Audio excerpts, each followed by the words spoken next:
Hola, buenas tardes. Mi nombre es Juan José Regalado y como este y todos los martes, el día de hoy estamos en webinars de SESEM patrocinados por Medimarcas, que es la tienda de dispositivos médicos más grande de América Latina.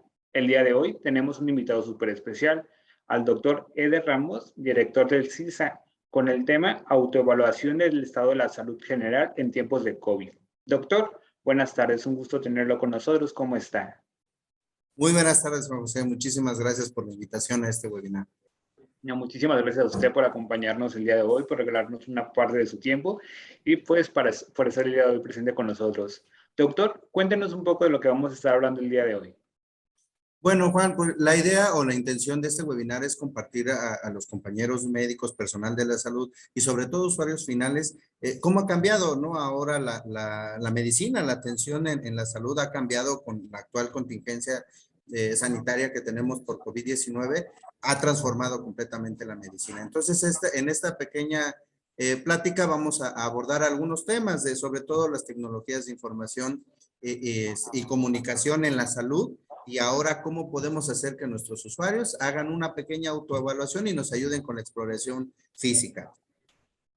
Perfecto, doctor. Pues sin más por el momento, les cedemos la palabra y mientras usted comparte lo que es su pantalla, les comentamos a todas las personas que aquellas personas que tengan dudas las pueden añadir en el chat y al finalizar el doctor las responderá con todo gusto. Pues ahora sí, doctor, les cedemos la palabra. Muchísimas gracias, Juan. Vamos a compartir la pantalla. Bueno, agradezco mucho nuevamente la invitación.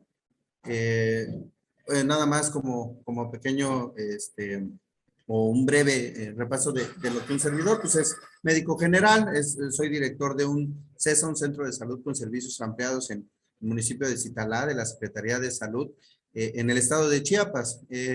Realmente Chiapas es uno de los estados con menor índice de desarrollo y un servidor está en una zona donde se encuentran dos de los municipios con menor índice de desarrollo del país. Entonces, imagínense lo que ha cambiado la medicina ahora con COVID-19 en las grandes ciudades y en estados en los cuales los sistemas de salud están realmente con muchas carencias y la medicina privada de igual forma, ¿no? Tenemos por ahí algunas capacitaciones que están ahí de un servidor o algunas competencias, pues para nada más conocimiento de ustedes. Y vamos a empezar realmente la plática, vamos a iniciar con la consulta a distancia en tiempos de COVID. Según la OPS, en un artículo del 2020, dice que desde que comenzó la pandemia, los servicios de salud de rutina fueron reorganizados o interrumpidos y muchos dejaron de brindar atención a las personas en tratamiento contra enfermedades como el cáncer, enfermedades cardiovasculares y diabetes. Sabemos que todo el sistema de salud se cambió radicalmente. Los compañeros en salud muchos fueron reasignados a otras áreas para la atención a COVID. La población ya no sabía cómo acudir a sus consultas programadas. Ya también había un miedo cuando empezó la pandemia y pues ya estamos más de un año y medio con esta enfermedad, por lo menos aquí en México, ya a punto de cumplirse 2 años a nivel mundial y pues realmente nuestra medicina se ha transformado, ¿no? Por ahí decía que el tratamiento y los cuidados para estas personas deben de continuar, todos nuestros pacientes que estaban en control, y los países deben de buscar formas innovativas de garantizar su continuidad al mismo tiempo que hacen frente al COVID-19. O sea, nuestro barco está caminando y necesitamos transformar esa medicina ahora atendiendo COVID y también no dejando atrás toda la atención que de por sí deberíamos de estar ofertando a nuestra población.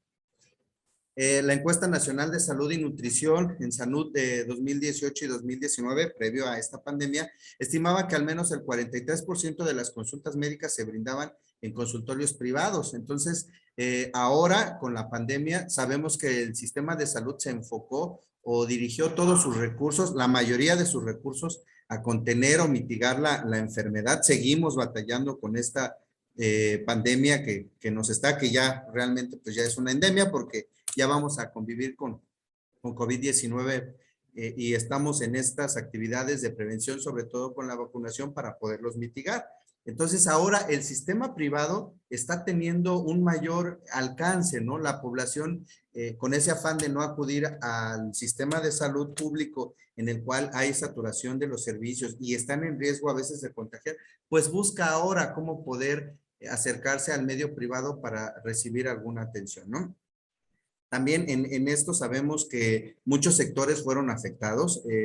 Sabemos que hubo cierre de negocios, la actividad económica en México y en todo el mundo tuvo pues diferentes impactos, ¿no? Muchos de ellos negativos, pero la salud pues siguió y aún así la consulta privada o el sector privado fue afectado fuertemente, ¿no? Desde el mes de marzo del 2020 el teletrabajo y la telemedicina se han consolidado en nuestra sociedad como importantes herramientas para la contención de la propagación del coronavirus. Como les había comentado, pues precisamente es eso, ¿no? La población ahora busca cómo recibir su atención, cómo poder continuar con su estado óptimo de salud sin tener que exponerse, ¿no? Ante estas situaciones acuciante recurrir a la tecnología para poder atender a los pacientes de una manera segura. Sabemos que no todos tenemos esa facilidad con los medios de comunicación. Las nuevas generaciones ya lo traen, ¿no? Ya dicen por ahí coloquialmente, ya no maman, ¿no? Ya ellos ya lo traen, ya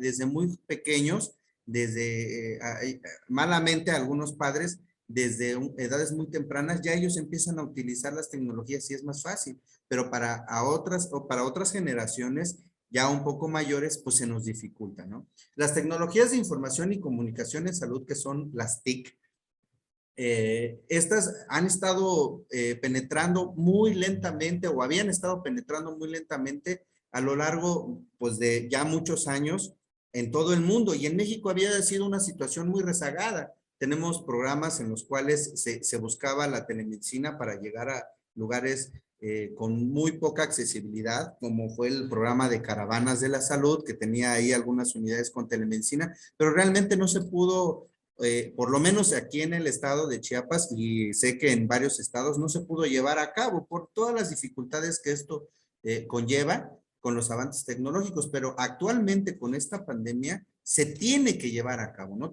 Tuvo esta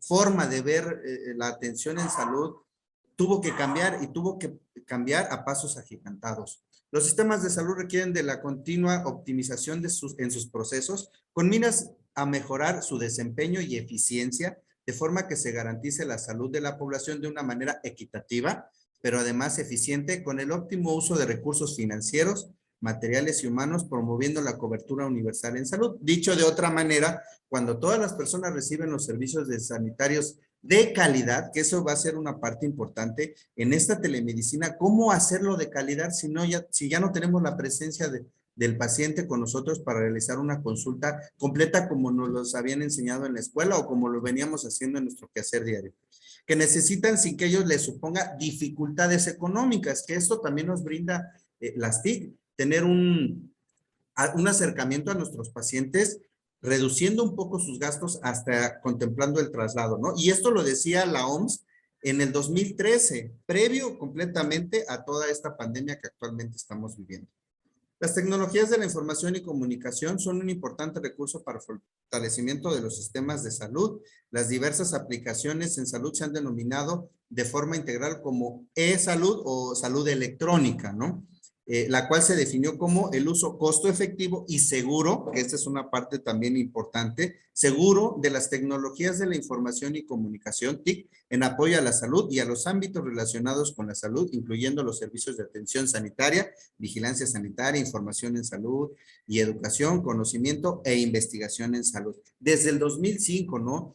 Y esto pues realmente muchos lo desconocíamos, muchas personas no teníamos el acceso a telemedicina. Realmente en otros países, en otras latitudes como Europa, ya es algo un poquito más cotidiano. Con nosotros no. A raíz de la contingencia sanitaria que tenemos ahorita por el SARS-CoV-2 o COVID-19, todo cambió, ¿no? Ya vemos a los niños en las primarias que también tienen que utilizar las TIC para poder llevar sus clases a distancia, todos aquellos que no han regresado a las clases presenciales o en esta intermitencia entre clases presenciales educación a distancia. Entonces también nuestro sector en salud tiene que estar cambiando. Esta transformación digital se ha favorecido gracias a la mejora en la velocidad de las comunicaciones, dada la mayor capacidad del 5G, que sabemos que también fue un tema polémico que cuando recién empezó la vacunación, por lo menos aquí en el estado, que les digo, con un gran porcentaje de población indígena, el rechazo de la población a todas las medidas de contención de la enfermedad, diciendo que en las vacunas venía el chip, ¿no? De la 5G. Entonces, sí es una situación complicada, sin darse cuenta que realmente esta tecnología nos puede ayudar mucho a mejorar la salud de la población, ¿no? Se multiplica la facilidad de gestión del teletrabajo y teleconsulta, el control industrial remoto de los aparatos médicos, que esa es la intención de esta plática, darnos cuenta que ahora cómo vamos a ver que nuestro paciente pueda ayudarnos con una autoevaluación general, ¿no? ¿Cómo pueden ellos saber qué tipo de aparatos deben de comprar, cómo pedirlo en alguna tienda o consultar aparatos de calidad que les puedan servir para ellos hacer una autoevaluación y podernos ayudar con esa parte de la exploración física, ¿no? Así como las videollamadas y gestión sanitaria. Sabemos todos los del gremio en la salud que muchas veces vamos a una reunión familiar, estamos con amigos, con algunos conocidos, en alguna reunión, y no falta el que te dice, oye, por cierto, tú que eres médico, tú que eres enfermero, oye, ¿qué me puedo tomar, no? ¿Qué puedo? ¿Será algo que me recomiendes? Es que me duele la garganta, ya llevo varios días, ¿no? ¿Y qué es lo que hacíamos? O en un mensajito, ¿no? Oye, ¿sabes qué? Que mi niño está mal y ¿qué le doy? ¿No? Entonces, ahora esta desventaja de tener una contingencia sanitaria nos trae de manera secundaria algunos cambios en nuestra medicina. Y parte de ello es ahora la medicina a distancia. Ya ahora la mayoría de la población, claro, sabemos que hay grupos en situación de vulnerabilidad que no tienen esta parte económica, pero la mayoría ya tiene un smartphone, ya hace una videollamada, ya te puede, ya tiene algunas de las plataformas de redes sociales, como pues las WhatsApp o algo, Telegram, y ya te pueden hacer una pequeña videollamada, te pueden mandar un mensaje, un audio, en el cual puedes entablar una relación médico-paciente. Entonces, esa es la parte en la que nosotros tenemos que ir a la par con esta transformación digital. Su implementación y buena gestión es necesaria, sobre todo para los pacientes crónicos. Por ello, la telemedicina se convierte en un servicio clave para que los pacientes recurran, a este tipo de asistencia médica. Los pacientes crónico-degenerativos. México es uno de los países con bastante población, ya lo vamos a ver más adelante, con enfermedades crónico-degenerativas. Entonces, todo ese sector fue abandonado durante esta contingencia, durante el 2020 y lo que va del 21, ya ahorita restableciéndose más el control, pero muchos de ellos estuvieron teniendo un descontrol importante en su salud. Y sabemos que son los grupos vulnerables, son aquellos grupos en los cuales el COVID pegó más fuerte y en muchas ocasiones llegando a situaciones de defunciones, ¿no? Entonces, sí es importante que nosotros tengamos presente esto y que podamos implementarlo, porque también esto nos va a generar poder llegar a sectores con menor accesibilidad, poder llegar a más población, y si nosotros estamos también en el medio privado, pues también nos va a generar recuperarnos, perdón, económicamente. Algunas de las ventajas más destacables son no tener barreras, espaciotemporales, descongestión del sistema sanitario, colaboración en la prevención y la seguridad de todos, y seguimiento de pacientes crónicos y consulta diagnóstica accesible. Además de eso, también estamos contribuyendo a la contención y mitigación del COVID-19. ¿Por qué? Porque le estamos garantizando a la población poderlos atender sin exponerlos y también no exponernos a nosotros. Hay por ahí algún artículo que salió en algún periódico de circulación nacional que México es uno de los países que tiene pues mayor índice de complicación, de pacientes complicaciones y de defunciones en personal sanitario. Entonces, también es parte de buscar la seguridad de nosotros como personal de salud y poder tener una mejor atención, estar seguros, y también nos va a generar una reducción de costos importantes, porque sabemos que todas las medidas, las recomendaciones y medidas de seguridad sanitaria, así como los protocolos de seguridad sanitaria, pues nos generan un gasto en la priva, ¿verdad? Entonces, también eso, y al sector salud, pues un impacto importante. ¿Qué servicios fueron más afectados? Ya lo hemos comentado. Los servicios de prevención y tratamiento de las enfermedades no transmisibles se han visto gravemente afectados desde el comienzo de la pandemia de COVID-19. En un artículo que sacó, la Organización Panamericana de la Salud, que es parte de la Organización Mundial de la Salud, en el 2020. Antes del COVID-19, el 81% de las muertes, en las Américas se debieron a enfermedades no transmisibles. De hecho, en algún momento pues, tuvimos como prioridad en salud pública las enfermedades no transmisibles, cuando años más atrás o siglos anteriores, pues las transmisibles eran realmente el problema, ¿no? Ahora con el COVID-19 nuestro panorama va a cambiar, ¿no? Todavía se están haciendo las estadísticas que nos permitan ver, cómo ha cambiado nuestra epidemiología actual.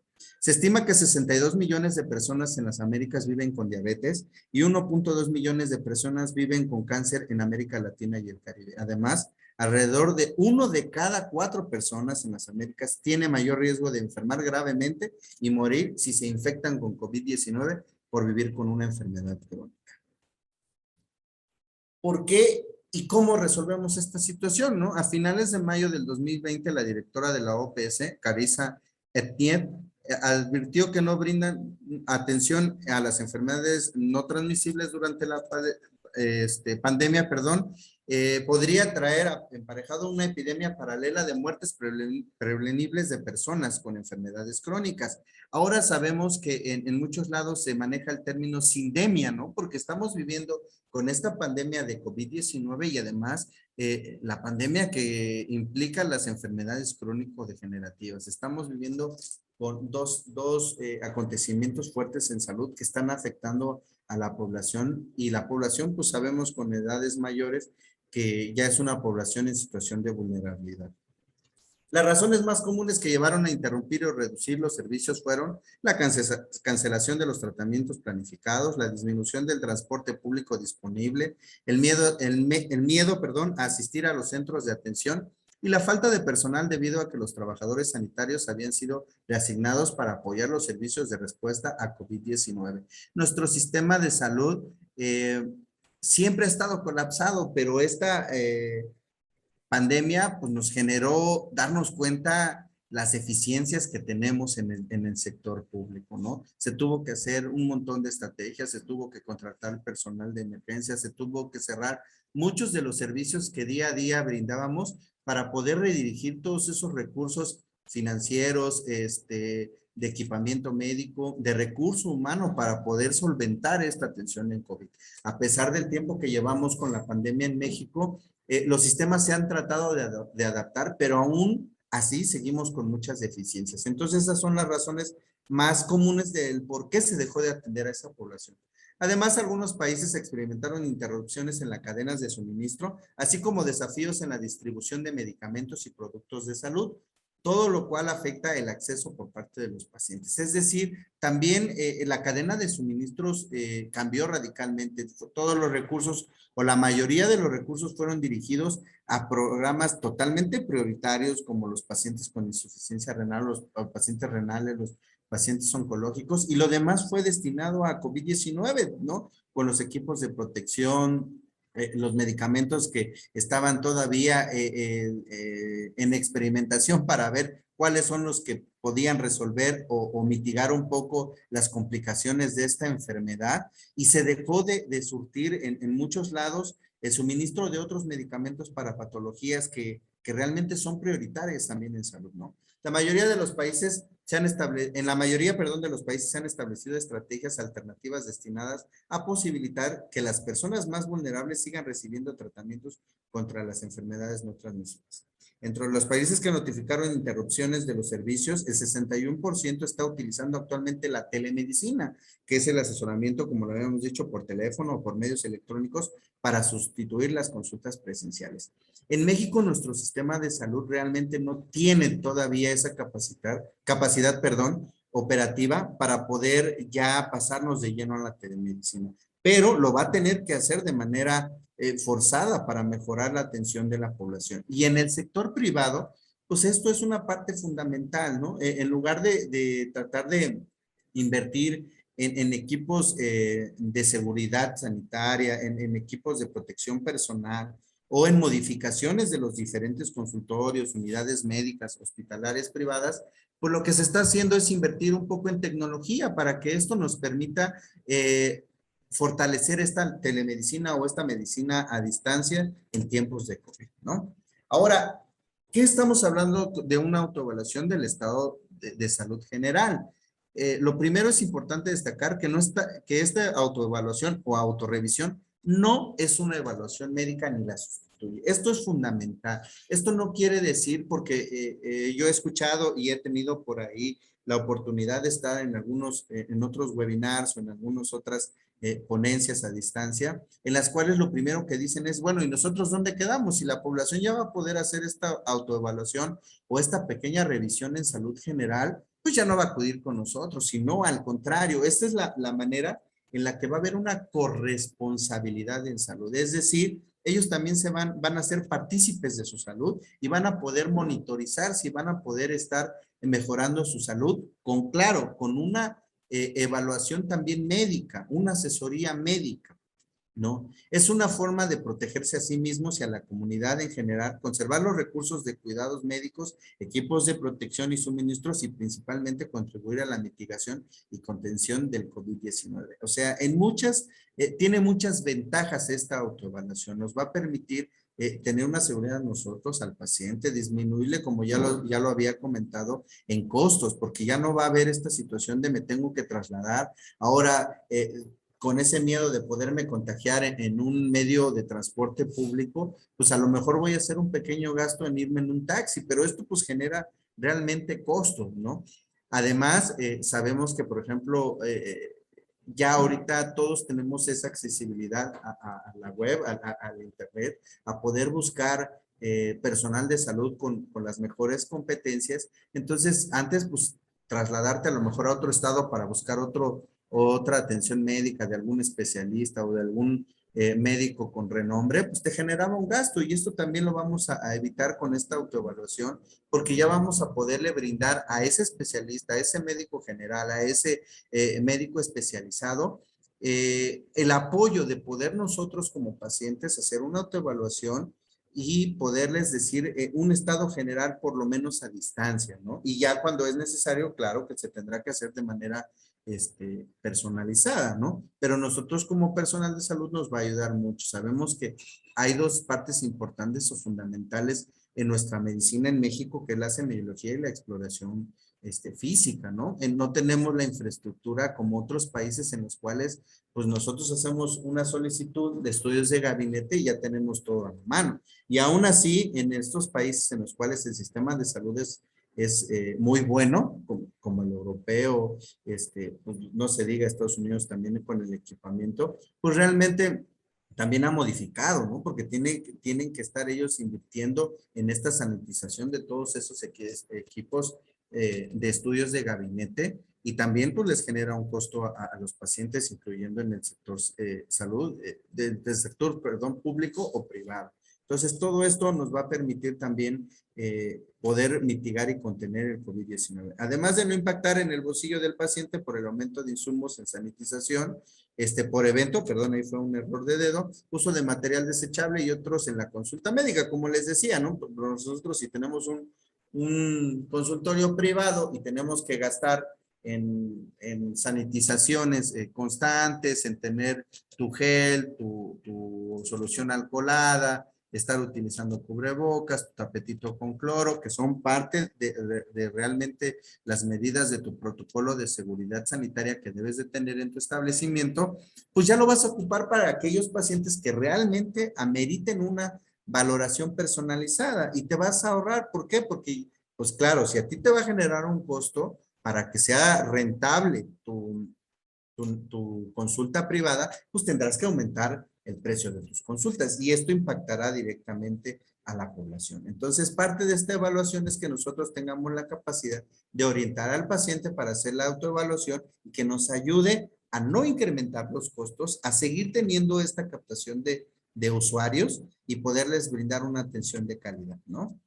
Es esencial, perdón, tener un médico de atención primaria que ofrezca consultas virtuales, mensajeo por correo electrónico y o citas por teléfono, además de la opción de recibirte en su consultorio. Como les decía, ¿no? Es que nosotros podamos estar interactuando entre la parte electrónica a distancia y entre la parte presencial. Es importante crear el hábito de revisar tu cuerpo a diario para así monitorear, perdón, cómo te sientes, incluso cuando te sientes bien.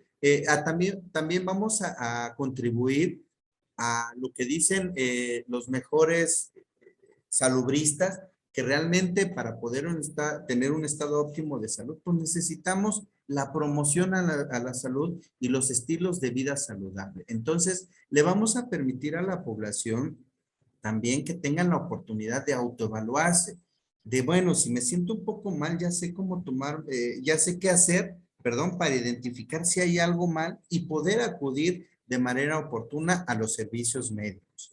Realizar, perdón, con regularidad una autorrevisión, perdón, de tu descanso, dieta, hidratación, peso y nivel de energía, así como de cualquier molestia o dolor. Es decir, vamos a estar más en contacto con nuestro propio cuerpo, con nuestras propias sensaciones y vamos a poder acudir de manera oportuna a los servicios de salud. Cuando acostumbras prestar atención a tu cuerpo, podrás reconocer los síntomas más rápidamente si algo está mal, que eso es importante también en COVID-19.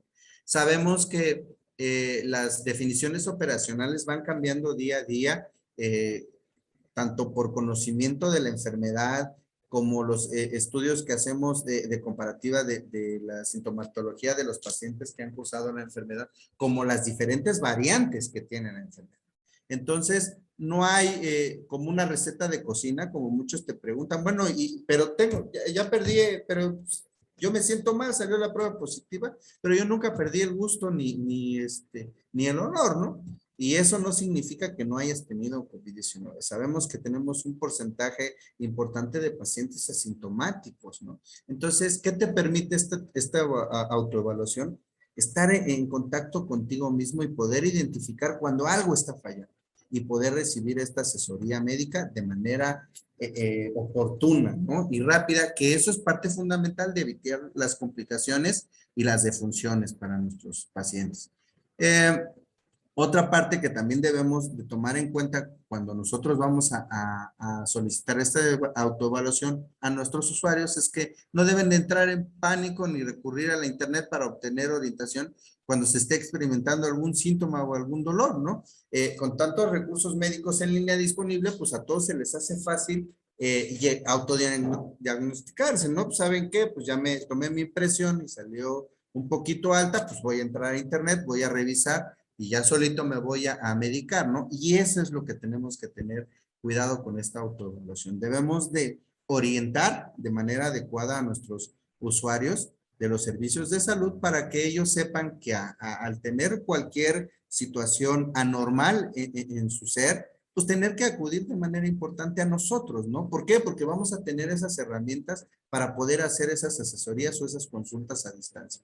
Mantenerte, perdón, informado es una de las mejores maneras de cuidar tu salud. Tus probabilidades de mantenerte saludable aumentan en la medida en que estés más informado. La información es parte fundamental para el autocuidado, para esa autoevaluación. ¿Qué podemos incluir en esta autoevaluación? Sabemos que es, como lo decía el título del tema del webinar, es una autoevaluación del estado de salud general, es muy generalizado. No vamos a entrar en situaciones en las cuales ya nos compete a nosotros como profesionales de la salud estarlo viendo, ¿no? Y a todos los compañeros que son personal sanitario o personal de salud, pues es eso, ¿no? Tener esa capacidad en competencias para poder indicarle al paciente hasta dónde pueden llegar ellos con esta autoevaluación. Y en esto pues son aspectos muy básicos como el peso, la talla, la toma de temperatura, la toma de presión arterial, la glucosa y en la actualidad pues la oximetría, ¿no? Y algunos aspectos físicos relevantes, como les decía, con observarse, con saber qué está mal en mi cuerpo. ¿no? Yo siempre tengo estas manos, pero a veces no me permito ver si tienen algo anormal, si tienen algo mal, si me está saliendo un granito, una ronchita, si estoy teniendo manchas blancas, algo. A veces nosotros mismos no nos conocemos. Entonces, esta es la parte en la que nosotros vamos a generar en la población la oportunidad de conocerse y además poder evaluar de manera muy generalizada aspectos que nos permitan a nosotros tomar decisiones o empezar a manejar un estado de salud para esa población y mejorarlo, ¿no? Hay aspectos, no vamos a entrar mucho en detalle, realmente el tiempo es corto, pero pues la intención es que ustedes puedan, como personal de salud y a los usuarios finales, poder saber qué vamos a hacer, ¿no? ¿Cuáles son los errores más comunes que nosotros cometemos cuando decimos, bueno, ¿sabes qué? Compro mi báscula y me voy a pesar, pero me peso con zapatos, me peso a horas diferentes, no tengo una postura adecuada cuando me tengo que pesar. Entonces, esa es la parte fundamental que nosotros vamos como personal de salud a decirle a nuestros usuarios, ¿no? ¿Cómo o cuáles son las técnicas correctas para poder hacer una evaluación de su peso, por ejemplo? Algunos tips, como les pongo aquí, por ejemplo, es pésate una vez a la semana, ¿no? ¿Por qué? Porque si nosotros les decimos, ¿sabes qué? Pues vamos a tener un control de tu peso, pues no falta que las personas digan, pues ya me pesé hoy y ya hice ejercicio, mañana me vuelvo a pesar y oye, no hay mejoría. Y aún así, pues el pesarse cada semana a veces también impacta psicológicamente y no nos permite realmente llegar a ese objetivo de bajar de peso, ¿no? Lo ideal también es pesarse a primera hora de la mañana. Como dice aquí, el mejor momento para pesarse es a primera hora del día, después de ir al baño y sin ropa. Un estudio del International Journal of Obesity indica que la ropa puede sumar hasta 1 kilogramo por la mañana. El cuerpo ha tenido, perdón, puede sumar hasta 1 kilo. Por la mañana el cuerpo ha tenido tiempo para digerir y procesar los alimentos, el peso fluctúa en el transcurso del día, no es lo mismo hacerlo en la mañana que por la tarde o después de comer, ¿verdad? Entonces, sí tenemos que tener estos aspectos y decírselos a nuestros pacientes para que a nosotros nos den valores realmente fidedignos, ¿no? Pesar siempre, pésate siempre igual, es decir, si nosotros nos vamos a pesar nada más con la ropa interior, pues que esa sea la manera de estarnos pesando, ¿no? Colocar la báscula en el suelo, verificar que la báscula esté bien, que esté calibrada, que esté en una zona completamente plana, usar siempre la misma báscula, que eso es muy importante. ¿Por qué? Porque si nosotros vamos a empezar a valorar a nuestros pacientes y como lo habíamos dicho, el sector más preocupante actualmente pues son aquellos pacientes con enfermedades no transmisibles, sobre todo las crónico-degenerativas, en las cuales nosotros podemos llevar de manera rutinaria su consulta a distancia, pues entonces a lo mejor hoy se empezaron con la báscula que tenían y mañana se empezaron con otra báscula de algún centro comercial y pasado mañana con la báscula de su hijo y entonces ahí es donde nos afectan a nosotros, que nosotros pues tenemos una báscula en el consultorio y cuando llegan sabemos que es la misma báscula y esa es la parte de nosotros de la orientación que les debemos de dar, ¿no? De dar, perdón, y mantener como siempre la misma postura. ¿Cómo medir mi talla adecuadamente? ¿Por qué? Porque ahorita ya realmente la economía tuvo la necesidad de volverse a reactivar. Sabemos que las plazas comerciales están funcionando. El país no se puede detener y tiene que empezar a generar ingresos. Hablemos que hay personas que vivían del comercio. México es uno de los países con mayor comercio empleos, perdón, informales. Entonces, muchos de ellos fueron afectados y se tiene que reactivar, perdón, nuestra economía. Por esto es que el semáforo de riesgo epidemiológico, pues muchas veces no concuerda con lo que nosotros vemos día a día en los índices de conocidos que tenemos por ahí, que ya se enfermó fulano, que ya falleció perengano. Entonces, estas situaciones son las que nos dicen, bueno, entonces el gobierno no está haciendo nada, pues no, simplemente no podemos detener un país. Entonces, en esto muchas personas sí se cuidan, sabemos que hay un sector que no cree todavía en la enfermedad, que es un poquito renuente, pero aquellos que sí se cuidan, pues a lo mejor tampoco van a poder ir a pesarse a una báscula en un centro comercial, digo, perdón, a medirse en un centro comercial o no tienen un estadímetro para poder checarlo. Entonces hay diferentes tips en las cuales nosotros podemos indicarles realmente cuál es la postura que deben de llevar, como lo tiene aquí el dibujo, o sea, pararte contra la pared, mirando en dirección opuesta y hacia el frente, la cabeza, los hombros, la parte posterior y los talones deben de tocar la pared.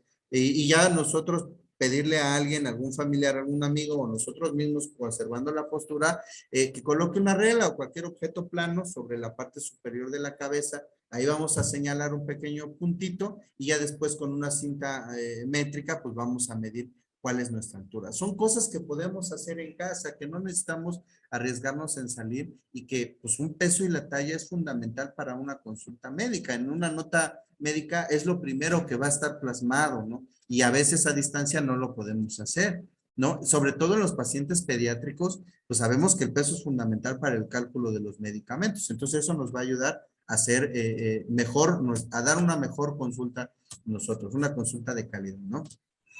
Ahora bien, pues sabemos que el índice de pacientes hipertensos es alto en México y que se han generado diferentes estrategias a nivel internacional. La OMS y principalmente la OPS está optando por diferentes estrategias en salud, como lo es el paquete básico HERTZ en las Américas, que es, ya habrá tiempo a lo mejor más adelante de plantear en otro webinar lo que es el HERTZ, qué conlleva, pero es ver algunas cuestiones por ahí de mejorar el estado de salud con ejercicios, con estilos de vida saludable, con el cuidado de la presión, de la glucosa, del colesterol, de los triglicéridos, evitar el tabaco, etcétera, ¿no?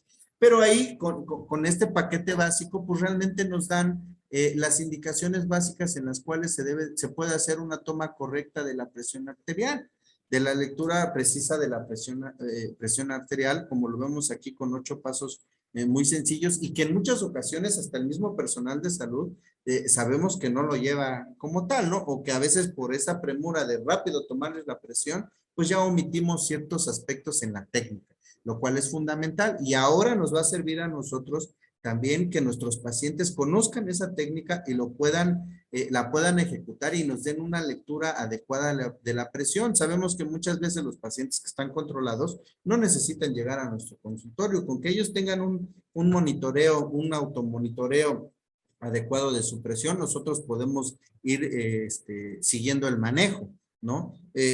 Rápido vamos a mencionar los 8 pasos o puntos importantes que te maneja este paquete básico de Hertz, que es no conversar, hablar o escuchar de forma activa agrega hasta 10 milímetros de mercurio cuando tomamos la presión, apoyar el brazo a la altura del corazón, sabemos que muchos pues ya lo hacemos en un sillón, lo hacemos acostados y todo eso pues modifica la presión, ¿no? La tensión arterial, perdón. Colocar el manguito en el brazo sin ropa, la ropa gruesa agrega hasta 5 o hasta 50 milímetros de mercurio, ¿no? Usar el tamaño del manguito adecuado, un manguito pequeño agrega de 2 a 10 milímetros de mercurio. El que nosotros también podamos decirle a nuestros pacientes que tengan un aparato para la toma de presión arterial adecuado con el manguito personalizado, pues nos va a permitir también que estas lecturas sean más confiables, ¿no? Apoyar los pies, no apoyar los pies agrega hasta 6 milímetros de mercurio, deben de estar bien apoyados en el suelo, no cruzar las piernas y tener la vejiga vacía, sabemos que también el tener la vejiga llena agrega hasta 10 milímetros de mercurio y apoyar la espalda de manera adecuada. Muchas veces vemos que en nuestras unidades médicas o el personal de enfermería tiene algunas deficiencias en las técnicas. Sabemos que muchos lo toman bien, pero también otros que no tienen una adecuada postura. Ni nosotros a veces tenemos una adecuada postura al sentarnos, no recargamos la espalda, siempre estamos un poquito jorobados. El tener las computadoras, los celulares también nos han generado cambios posturales. La ergonomía, perdón, de nosotros por las TIC también nos afecta. Entonces, todos estos tipos de aspectos son los que debemos de mejorar e indicarle a nuestros usuarios, ¿no? Ahora bien, en este mismo paquete Hertz nos brinda la oportunidad de conocer los lugares en donde nosotros podemos identificar qué aparatos cumplen son de calidad o cumplen con la normatividad que han sido verificados para que nosotros podamos tener una buena lectura, ¿no? Aquí les pongo algunos, ahorita los vamos a ver, ya de manera muy particular. De hecho, miren, ahí está la lista de dispositivos validados de los Estados Unidos, que muchos de ellos son los que llegan a nosotros aquí en el país y que pues sabemos que cuando nosotros llegamos a cualquier farmacia, cualquier distribuidor de equipos médicos, pues lo primero que decimos, oye, ¿cuál es el de mayor venta, no? O sabemos que también pues las empresas ponen promociones para que tú puedas comprar esos aparatos, pero nosotros nunca nos preguntamos realmente si son confiables. Y esta herramienta de Hart nos brinda la oportunidad de tener acceso a estas páginas donde hay un listado de aquellos aparatos que cumplen con la normatividad en diferentes latitudes, ¿no? Por ejemplo, aquí miren, en Stride Pipe, tiene su acceso, por ejemplo, para los aparatos, aquí si lo pueden ver, donde dice Home, donde son los aparatos que podemos comprar, perdón, para estar en casa, que están validados, que cumplen con la normatividad y con las especificaciones y que brindan un resultado adecuado con escasa variabilidad y eso los podemos tener en casa, ¿no? Por ejemplo, en otra página tenemos aquí lo mismo, miren, aquí tenemos para los aparatos para medir la presión, para la glucosa y los oxímetros, ¿no? Este tipo de páginas nos permiten verificar. Ahorita vamos a llegar, miren, por ejemplo, aquí dice donde está en verde, recomendado. Entonces, ya nosotros podemos orientar a nuestros usuarios o los usuarios finales que también están viendo este webinar, podrán consultarlo y hacer un gasto que realmente sea confiable, que les permita a ustedes llevar un adecuado control. Miren, por ejemplo, aquí en la lista de aparatos para medir la presión arterial, que es válida en Estados Unidos, por ejemplo, aquí está un aparato como ejemplo, ¿no? En una marca que pues, realmente no tengo por ahí conflictos de interés, entonces no estoy promocionando ninguna marca, pero pues cuando nosotros llegamos ya sabes que te empiezan a decir marcas y marcas y realmente no sabes cuál. Y aquí, por ejemplo, tenemos una marca en especial, Wedge Allen Pump, y aquí te dice que este aparato pues cumple está validado y tiene realmente aquí su protocolo de validación, ¿no? Con la ISO que está cumpliendo para que ustedes tengan esa confiabilidad de comprar el aparato, ¿no? Miren, acá está precisamente otra página, que esta es la que se maneja en la Gran Bretaña. Y aquí, por ejemplo, tenemos marcas que se comercializan en México como Citizen, ¿no? Entonces, aquí lo mismo, esto te permite decir si está bien, si está validado, si son aparatos confiables, ¿no? Como vimos también, estas páginas cuentan también con los aparatos para tomar la glucosa, ¿no? Nosotros tenemos muchos pacientes crónico-degenerativos. La diabetes es una endemia en nuestro país. En algún momento fuimos el país con el mayor número de personas obesas a nivel mundial. Somos el país con mayor adolescentes con obesidad. Entonces, pues sabemos que las tendencias hacia los pacientes crónicos con diabetes mellitus tipo 2, pues es alta. Entonces, no nada más los pacientes diabéticos deben de monitorizarse su glucosa. Sabemos que los pacientes diabéticos son uno de los grupos en situación de vulnerabilidad muy importantes ante COVID-19. Por lo tanto, también debemos de enseñarles precisamente la técnica, ¿no? ¿Cuántos de nosotros le hemos dicho a nuestro paciente que antes de hacerse su chequeo, su punción para medir su glucosa, se laven bien las manos, ¿no? Algo que nos va a ayudar para la contención del SARS-CoV-2 y además nos va a brindar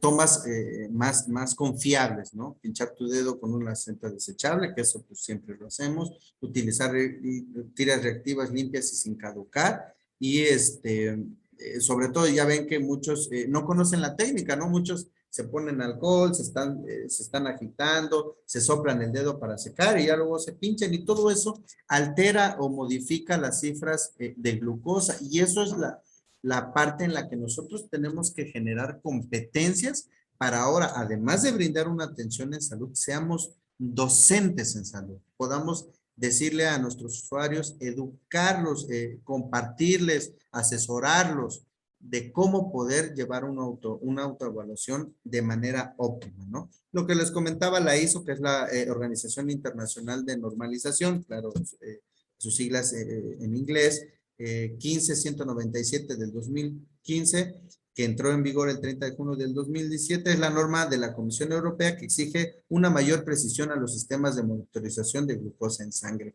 Y que si nosotros encontramos aparatos, que cumplen esta norma y que se comercializan en México, pues vamos a tener un aparato confiable. Vamos a poder decirle a nuestro médico con cifras más acertadas, a veces y también tener el riesgo de ir a un laboratorio a hacerse las pruebas, porque pues también hay pacientes que llegan al laboratorio para hacerse pruebas COVID y podemos exponernos a un riesgo de contagio, pues ya con un buen aparato le podemos dar una cifra aproximada o muy confiable a nuestro médico, ¿no?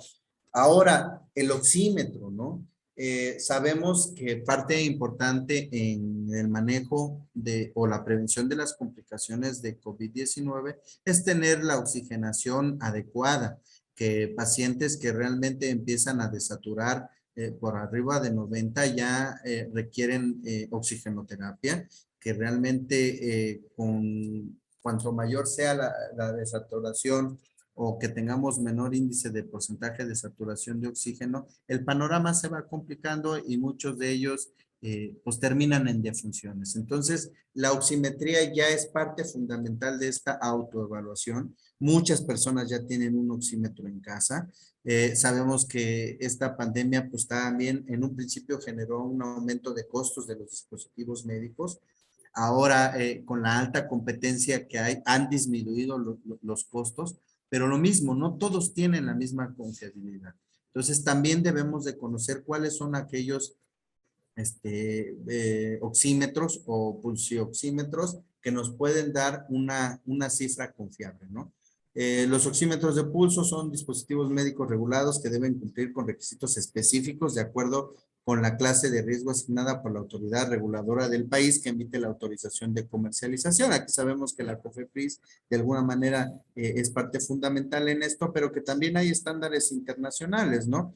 En las cuales, como los dije, cumplen normas de calidad como las ISO, que nos permiten verlo. Muchos en los empaques ya viene hasta perdón, esta cifra o este pequeño código de qué normas están cumpliendo y cuáles, qué tipo de norma, ¿no? Ya sea la de Estados Unidos, la de la Gran Bretaña, la de Europa. Entonces, todo eso nos permite a nosotros comprar, perdón, un oxímetro confiable. Dentro de algunos puntos importantes que debemos de tener cuando nosotros tomamos un oxímetro para medir la saturación de oxígeno es limpiar el sensor. Para un correcto funcionamiento, el sensor debe estar limpio. Lo limpiamos con un paño suave. Muchas veces nosotros nos ponemos el oxímetro, lo dejamos ahí y llega otra persona y se lo vuelve a poner, ¿no? Entonces sí tenemos que tener ese cuidado de estar limpiando nuestro sensor. Limpiar la uña. Las uñas deben de estar limpias, sin restos de esmalte u otros elementos que puedan afectar la medición. Estar en reposo es parte importante. Hemos tenido, sabemos que el sistema de salud, por lo menos aquí en Chiapas, está teniendo mucha asesoría con el call center de sospechosos respiratorios a COVID, en el cual pues los pacientes hablan, pues ya empiezan o hablan alarmados porque tienen una desaturación, y ya cuando uno les empieza a preguntar cómo se tomaron su oxigenación, pues nos empiezan a decir ciertas situaciones que realizan mal. Es que me lo puse mal, es que estaba yo caminando y me lo puse y pues ya empecé a sentir, es que me puse nervioso porque pues ya empezaba a ver que tenía 90 y tantos y empezó a bajar, y es donde nos damos cuenta que la gente no lo hace bien, las personas no están teniendo un adecuado uso de estos aparatos médicos, ¿no? Mantener la posición al realizar la medición es esencial, no moverse y estar lo más quieto posible, anotar los resultados y si realizan mediciones hay que tener un control, una bitácora de estas cifras que nos vamos obteniendo. Yo les voy a decir una anécdota con un servidor. Yo me contagié de COVID en junio del año pasado. Y pues sabiendo yo por ahí leyendo los artículos que ponía la OPS, desde ese momento sabía yo que la oxigenación era parte fundamental de evitar las complicaciones. Pues ya saben, tenía mi oxímetro, me pongo el oxímetro y marca 70, ¿no? Yo sintiéndome de alguna manera bien, sin problemas para respirar. Tenía una tos un poco fuerte, con un poco de dolor en tórax, tenía diarrea, tenía anosmia. Pero la oxigenación fue lo primero que me preocupó y dije, ay, espérate, o sea, ¿cómo? ¿Qué está pasando? ¿Por qué estoy desaturando, no? Ya me quité el oxímetro, lo limpié, estuve en reposo, me acosté, me lo volví a poner y tenía 75 y dije, oye, pero no me siento mal, ¿sabes qué? Me voy a tener que hospitalizar. A ver, dije, espérate, Eder, eres médico, tienes que tomarlo con calma, vamos a ver, y si no, pues empezamos a buscar atención inmediata. ¿Y saben qué pasaba? Que la pila no estaba bien, el oxímetro no estaba bien cargado, ¿no? Ya cuando me di cuenta que por ahí prendía la pilita del oxímetro, que no estaba bien cargado, pues realmente mi alma descansó, conecté el oxímetro, cargó la pila de manera adecuada, y ya cuando me lo puse, pues me marcó las cifras que de por sí yo saturo, que son 96, 95. Entonces dije, imagínense, ¿no? Si uno que es profesional de la salud puede llegar a tener esos errores, la población en general es lógico que tenga muchos errores, ¿no? Y si nosotros no tenemos esa capacidad de poderlos orientar, pues claro que vamos a tener cifras malas. Si nosotros hacemos una consulta vía telefónica o con una videollamada y el paciente nos dice, oiga, ¿sabe qué? Que estoy desaturando por abajo de 90 y no nos damos ese tiempo para preguntarle si lo está haciendo de manera correcta, si no lo orientamos, claro que nosotros vamos a empezar con manejos más agresivos y a veces en lugar de hacer un bien al paciente, pues lo empezamos a dañar, y sabemos que uno de los principios básicos de nuestras carreras en el sector de salud es pues no hacer daño, ¿no? Lo primero es no hacer daño, y hemos tenido la mala experiencia de médicos que ya el manejo para COVID lo hacen como una receta médica, les ponen de todo, antivirales, antimicrobianos, antimicóticos, antiparasitarios, corticosteroides, o sea, realmente pobres pacientes, a lo mejor tendrían que salir nada más con una buena oxigenación, con reposo, con un analgésico o algo sintomático, y nosotros les estamos dañando otros órganos que de por sí con nuestros malos estilos de vida, pues pueden ya venir dañados, y en años posteriores vamos a tener un incremento de pacientes crónico-degenerativos, ¿no? Como lo pongo aquí, en el proceso previo a la comercialización, los dispositivos médicos deben cumplir los principios esenciales de seguridad y desempeño. Algunos ejemplos de estas normas son las desarrolladas por los grupos de expertos pertenecientes a organismos internacionales como la Organización Internacional de Estandarización, que ya lo había yo comentando, la CISO y la Comisión Electrotécnica Internacional, la IEC por sus siglas en inglés, y la Administración de Medicamentos y Alimentos en Estados Unidos, que es la FDA, ¿no? La famosa FDA. Aquí les pongo, por ejemplo, algunos tipos de oxímetro de dedo, oxímetro portable de mano, oxímetro de mesa, y las normas que están cumpliendo cada uno de los aparatos, ¿no? O de las normas que aplican, perdón, para cada uno de los aparatos, y que esto nosotros lo podemos consultar a la hora de adquirir un oxímetro en cualquier establecimiento de venta de equipos médicos. Bueno, ya para terminar, como les dije, es poco el tiempo. A lo mejor en otra plática pudiéramos especificar ya a detalle qué recomendaciones podemos hacer, pero lo importante es que como personal de salud podamos tener esa paciencia de orientar a nuestros pacientes. Como usuarios nosotros, como usuarios finales que vamos a buscar una atención médica, podamos también conocer que existen diferentes herramientas para adquirir aparatos médicos confiables, que parte de esta evaluación la podemos hacer nosotros para monitorizarnos de manera permanente y conocer nuestro estado de salud. Dentro de estas conclusiones podemos decir que estamos en un proceso de transición de los servicios de salud, caminando a pasos agigantados hacia el uso de las TIC de manera rutinaria en los sistemas de salud públicos y privados debido al COVID-19. Es imperante encontrar estrategias que nos permitan brindar atención de calidad. Parte fundamental es la calidad.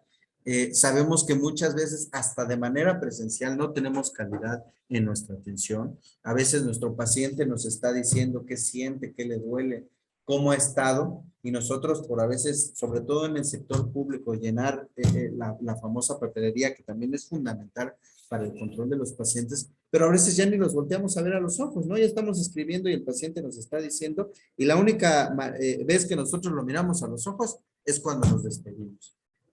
Entonces, qué feo es que nuestra calidad del sistema de salud tenga muchas deficiencias y ahora con una medicina a distancia, pues realmente ya la tenemos que mejorar. Debemos de buscar esas estrategias que nos permitan brindar esa atención de calidad a nuestros usuarios a distancia, realizando una semiología y exploración física con el apoyo de los propios usuarios a través de la autoevaluación del estado de salud general. Asimismo, debemos realizar un autodiagnóstico de las competencias que necesitamos adquirir para poder otorgar servicios virtuales, medicina a distancia o telemedicina, y al mismo tiempo poder capacitar, como les decía, tenemos ahora que ser docentes a nuestros usuarios para realizar autoevaluaciones de salud. Esto nos va a quitar mucho tiempo, nos va a permitir seguir mejorando nuestra cartera de servicios, nuestra cartera de usuarios. Nos va a poder, si es en el sector salud, brindar una atención de calidad con menores insumos de los que ahora necesitamos por el COVID-19. Y en el medio privado, además de hacer eso, también nos va a permitir ser médicos actualizados, ¿no? Médicos que ya estamos utilizando estas TIC para la mejora de la salud de nuestra población. Aquí dejo por las referencias bibliográficas en las cuales basé esta pequeña presentación que fue muy rápida. Agradezco mucho la atención de Medimarcas, del Centro de Capacitación y Enseñanza de Medimarcas, por permitirme compartirles un poco de algo que lo considero yo va a ser fundamental a futuro próximo. Estamos hablando que si queremos ser médicos vigentes, tendremos que tener estas habilidades y estas competencias de mejorar la salud de nuestra población, ¿no? Muchísimas gracias. Les agradezco mucho su atención. Perfecto, doctor Eder. Pues muchísimas gracias a usted por participar el día de hoy con nosotros. Creo que el tema fue muy ameno. Lo supo explicar muy bien y se vio pues en nuestra audiencia que permaneció con nosotros. Pues, doctor, muchas gracias por su participación.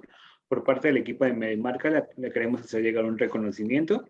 Permíteme un momento de compartir la pantalla. Aquí está el reconocimiento, doctor. Muchísimas gracias por estar el día de hoy con nosotros, por compartirnos sus conocimientos, por tomarse un tiempo de su día para estar el día de hoy con nosotros. No, de igual manera, dígame. No, muchísimas gracias a ustedes. Realmente creo que es importante que existan más empresas que tengan también esa visión de mejorar la salud, de poder mejorar la accesibilidad de este tipo de webinars, tanto a personal de salud como a la población en general. Gracias, doctor. Pues de igual manera les comentamos a toda nuestra audiencia que los invitamos a suscribirse a nuestro canal de YouTube, donde podrán encontrar este y demás webinarios que se han impartido semana con semana. Doctor, pasamos a la parte de preguntas y respuestas. No sé si tú nos puedes regalar unos pequeños momentos más para contestarlas. Sí, claro, adelante. Perfecto. Iván Hernández nos pregunta, ¿cuál es el aparato leal de la telemedicina? ¿Qué leyes los distinguen a esos aparatos? El expediente clínico, recetas digitales, etcétera. Ok, bueno, aquí pudiéramos decir que realmente no hay una normatividad para la telemedicina. Existen diferentes plataformas. Sabemos que ahora hasta la educación pues ya utiliza plataformas como el Zoom, como videoconferencias Telmex, como Meet de Google. O sea, tenemos diferentes plataformas y además existen software o programas o plataformas algunas con costo, algunas gratuitas en las cuales nosotros podemos ofertar la telemedicina. Realmente también dentro de estas plataformas, algunas ya manejan hasta la receta digital que cumple con toda la normatividad que marca la COFEPRIS. Entonces, esto dependerá ya de cada uno, de estar buscando algunas herramientas pudieran ser de uso gratuito y algunas otras pues ya con algún costo, pero que nos van a redituar claro en la consulta, ¿no? Si gustan ya más adelante pudiéramos también abordar ese tipo, algunos software o algunas plataformas que nos brindan esta oportunidad de tener un consultorio móvil o poder brindar telemedicina con muchas herramientas para el contacto con pacientes, ¿no? Desde poder enviar las recetas, ¿no? Digitalizadas. Perfecto, doctor Ramos, muchísimas gracias. Aquí una pregunta por parte de Margarita Cuevas y dice, los baumanómetros de muñecas digitales, ¿qué marcas son los más efectivos? Ok, miren, no hay una marca en especial, o sea, realmente la competencia es muchísima. La mayoría busca cumplir con la mayoría de los estándares a nivel tanto nacional como internacional. Entonces, realmente ya esa cuestión de uno, cuando nosotros vamos a adquirir un aparato, podemos preguntar realmente cuáles son los aparatos que cumplen con la normatividad. Muchos hasta en su etiqueta, en su caja, ya tienen el código. Entonces nosotros, como les comentaba en la presentación, hay diferentes páginas en las que nosotros podemos buscar el modelo, lo comparamos con la página y ahí nos va a decir cuál es el mejor. De hecho, hasta en la misma marca, hemos encontrado modelos digo, sin afectar ninguna marca, de la misma marca, que un modelo sí cumple con la normatividad y el otro no, ¿no? Y muchas veces nos damos cuenta que hay aparatos que salieron, los compramos y ya no los volvimos a ver en ninguna otra farmacia. ¿Por qué? Porque al no cumplir con la norma, pues los empiezan a tener en desuso. Entonces, realmente no hay un aparato como tal. Podemos consultarlo en estas páginas que les había comentado o en las mismas empresas de venta de insumos o de material médico o de equipamiento médico. Ellos mismos te pueden decir cuáles cumplen con la mayoría de la normatividad internacional o nacional. Excelente, doctor. Creo que todas las preguntas han sido todas. De igual manera, muchísimas felicitaciones por parte de Gutiérrez de la Cruz, dice excelente ponencia. Blanca Estela dice gracias. Nancy dice gracias por la capacitación. Rodríguez Juárez dice buena ponencia, gracias por compartir sus experiencias y conocimientos. Y así hay muchísimos comentarios. Doctor, nuevamente muchísimas gracias por estar el día de hoy con nosotros. Por parte de Medimarcas estamos muy agradecidos. Y les recordamos a toda nuestra audiencia que Medimarcas es la tienda de autoservicio médico especializada en productos de terapia respiratoria, además de contar con otros dispositivos. Los pueden encontrar en Guadalajara, La Matriz, ubicada en la avenida López Mateos 595, a 2 cuadras del Hotel Río. Esta matriz tiene servicio las 24 horas, los 365 días del año. Asimismo, contamos con 5 sucursales. En Guadalajara, otra de nuestras sucursales es Pediatría, ubicada en Salvador Quevedo y Zubieta, número 648. Nuestras sucursales foráneas se encuentran en Puerto Vallarta, localizada en Plaza Pelícanos, en Boulevard Francisco Medina, número 2053, Interior C. En Colima tenemos nuestra sucursal ubicada en Lapislázuli, número 232, Interior 1, en Colonia de La Ayala, en Villa de Álvarez. En Durango tenemos 2 sucursales, una frente al Hospital Materno Infantil, en Avenida 5 de Febrero 228A, y otra frente al Hospital 550, ubicada en Boulevard José María Pantoni, sin número. Nuevamente agradecemos su participación, doctor Eder. Fue un gusto tenerlos el día de hoy con nosotros. A nuestra audiencia, muchísimas gracias por conectarse, por tomarse una parte de su tiempo, dedicarla a capacitarse con nosotros. Y muchísimas gracias nuevamente, doctor Eder, por estar el día de hoy con nosotros. Gracias a ustedes. Hasta luego. Cuídense mucho, por favor. Usen su mascarilla y por favor, cuídense mucho. Vacúnense. Muchas gracias, Medimarcas. Muchas gracias a usted, doctor. Y de igual manera a nuestra audiencia, les hacemos una invitación nuevamente a Medical Expo. Se llevará el día 11, 12 y 13 de octubre en World Trade Center de la Ciudad de México. Hay algunas ponencias que ya están confirmadas, algunas también por parte de Medimarcas. En los correos que se les está haciendo la invitación para el webinar, se les mandaron algunas.